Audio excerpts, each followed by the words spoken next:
Hello YouTubers, this is the Noobifier and welcome to basically what is an editorial. I'm going to try something new tonight. I'm going to simply say what's on my mind, and if you feel it's value added, please let me know in the comments below. Let's begin. During the CitizenCon presentation this year, I heard the same thing said a couple of times. Make it bigger, or just do it. I've come to expect that from CIG, and at the end of the day, it's probably the most appealing part of the game to me. The absolute audacity of the team.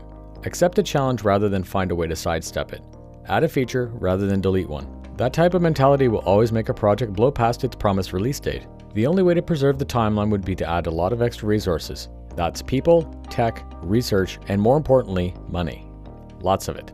It's important to remember that you can't have your cake and eat it too. Citizens, we can't have it all. You want the best, most detailed universe? It's going to take some time.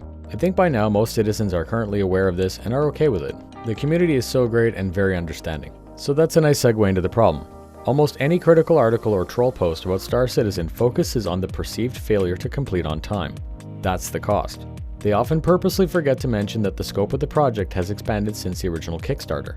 That would weaken or defeat their position. For whatever reason, some people love the spotlight, and the easiest way to get it and keep it is to choose an opposing side. Their motivation is irrelevant in this case. The original release date of Squadron 42 was said to be before 2017.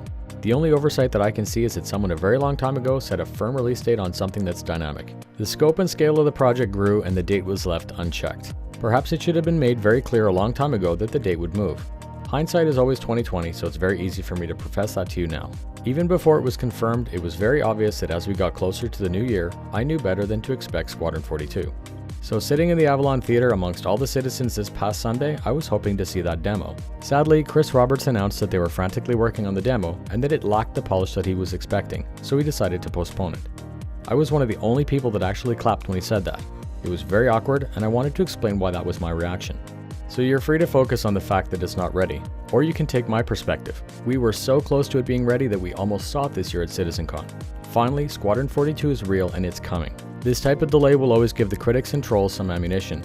Shit that gets taken out of context can always be used to generate negative hype. Now, I'm not suggesting that in this case it was taken out of context, more that the full perspective may not have been fully fleshed out.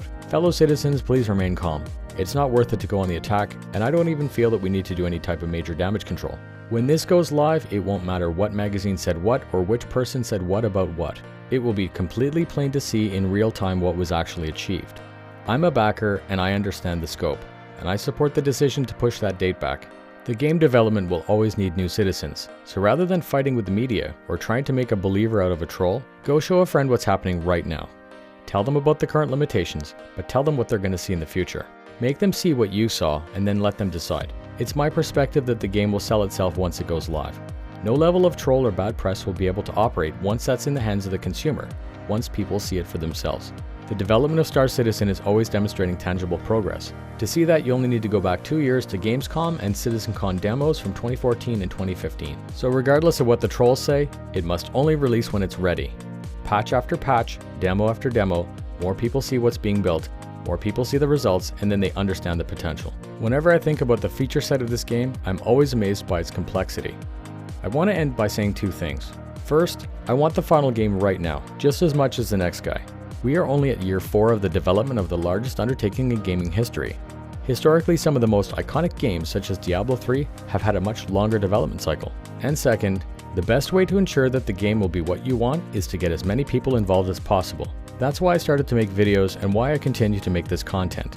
This Sunday, I sat in the Avalon Theater saying, this isn't even Star Citizen. I just kept repeating that in my head because it had advanced so much in 1 year. If you go back, it looks nothing like the Kickstarter video, but in a good way. Stay frosty, citizens. You only need to look back a year or two to appreciate where we are.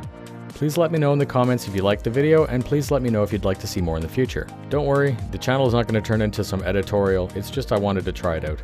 All it is that I figured an editorial might suit the content best. And now for the best part. I'm announcing that there will be a giveaway for an LTI 890 jump in the near future. The ship was donated by Gideon, who is also known as Raoul. He's one of the first backers, and this is his way of supporting what I'm doing. The ship needs no introduction. It was offered only once, it's super rare, and universally desirable. I hope you like my no bullshit approach. Please like and subscribe to help me get the word out about Star Citizen. Stay safe, fly straight, and I'll see you in the verse.